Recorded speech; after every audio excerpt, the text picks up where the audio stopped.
ปีใหม่กับพระพรของพระเจ้าที่ยั่งยืนทุกปีเมื่อเริ่มต้นปีใหม่เรามักอธิษฐานขอพระเจ้าทรงประทานสิ่งต่างๆที่เราเคยขอและยังไม่ได้รับหรือขอเพิ่มเติมอีกเพราะยังมีความต้องการเพิ่มพระพรที่อธิษฐานอย่างเดิมตามที่เคยขอในลักษณะวนเป็นลูปซ้ำๆเช่นนี้ในทุกปีใหม่อาจจะเป็นเพราะสิ่งที่ขอนั้นไม่ได้อยู่ในสภาวะยั่งยืนคำว่ายั่งยืนที่เริ่มคุ้นหูขึ้นเรื่อยๆจากโครงการพัฒนาที่ยั่งยืนซึ่งองค์กรสหประชาชาติหมายถึงคือการพัฒนาที่สนองความต้องการของคนรุ่นปัจจุบันโดยไม่ทำลายทรัพยากรของคนในรุ่นอนาคตโดยเมื่อปีคศ2015ได้ตั้งคำถามว่าโลกที่ทุกคนอยากเห็นในปีคศ2030ควรเป็นอย่างไรจึงเป็นที่มาของ SDGs Sustainable Development Goalsหรือเป้าหมายการพัฒนาที่ยั่งยืนในปัจจุบันเป็นโครงการที่ครอบคลุมความต้องการทุกสิ่งที่ผู้คนควรได้รับไว้เพื่อตอบสนองความสำคัญนี้ในปีนี้จึงมีการจัดประชุมสมัชชาใหญ่ๆเช่นลำดับที่1 SDG Summit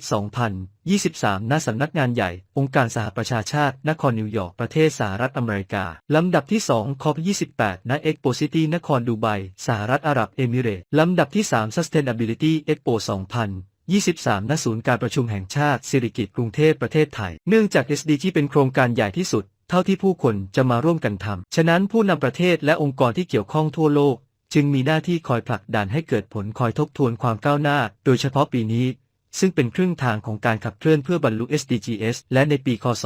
2030 ณ เวลานั้นเราจะทราบว่าโลกจะบันทึกผลดำเนินการที่แตกต่างไปจากเรื่องหอบาเบลในพระธรรมปฐมกาลบทที่11ข้อที่ 1-9 หรือไม่ที่จะสร้างหอให้ยอดเทียมฟ้าให้เราทำชื่อเสียงไว้แต่ไม่สำเร็จด้วยปัจจัยเพียงเพราะพระเจ้าไม่มีส่วนร่วมในการทำงานนั้นหัวข้อปีใหม่กับพระพรของพระเจ้าที่ยั่งยืนจึงเริ่มจากจุดนี้การขอพระพรจะแตกต่างกันดังนี้มุมมองในฐานะผู้รอรับพระพรที่ขอจะประกอบไปด้วยการปลอดปล่อยการรอดพ้นการช่วยกู้มุมมองในฐานะผู้พร้อมให้พระพรที่ขอจะประกอบไปด้วยการทำความดีช่วยเหลือผู้คนให้ความรักมุมมองในฐานะพระวิญญาณพระพรที่ให้จะประกอบไปด้วยเกิดผลพระวิญญาณทั้ง9 2 โครินธ์บทที่4ข้อที่18เราไม่ได้เอาใจใส่ในสิ่งที่มองเห็นแต่เอาใจใส่ในสิ่งที่มองไม่เห็นเพราะว่าสิ่งที่มองเห็นนั้นไม่ยั่งยืนแต่สิ่งที่มองไม่เห็นนั้นถาวรนิรันดร์ความยั่งยืนด้านจิตวิญญาณเป็นรากฐานการขอพระพรที่มีผลต่อฝ่ายร่างกายและสติปัญญากับอารมณ์ของตนเองทั้งเป็นพระพรให้กับผู้อื่นที่จะได้รับฟังเรื่องข่าวประเสริฐผ่านประสบการณ์กับพระเจ้าของตัวเราและเป็นพระพรให้กับ SDG 1ยุติความยากจนทุกรูปแบบในทุกที่ผ่านการที่เรามีส่วนเป็นผู้ร่วมรับใช้การงานของพระองค์ในมัทธิวบทที่9ข้อที่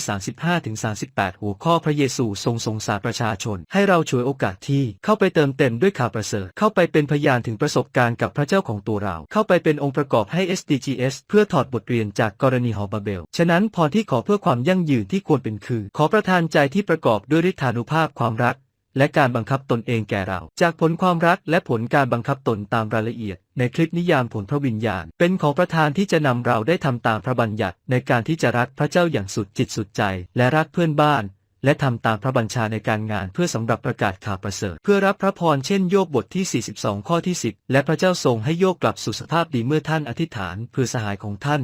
และพระเจ้าประทานให้โยบมีมากเป็น2 เท่าของที่มีอยู่ก่อนสรุปพระพรของพระเจ้าที่ประทานเพื่อให้จิตวิญญาณยั่งยืนคือองค์ผู้ช่วยพระวิญญาณบริสุทธิ์นั่นเองยอห์นบทที่14ข้อที่26สิ่งสำคัญคือพระพรพระเจ้านั้นทรงประทานมาแล้วเพียงเราเลือกรับพระพรนั้นใหม่เพื่อให้พระองค์เข้ามามีส่วนในชีวิตเราอย่างแท้จริงพระองค์ทรงพร้อมที่จะสอนให้เราได้เรียนรู้ความจริงของความจริงลิงก์รายละเอียดเพิ่มเติมในบทความมีไว้ใต้คลิปนี้แล้ว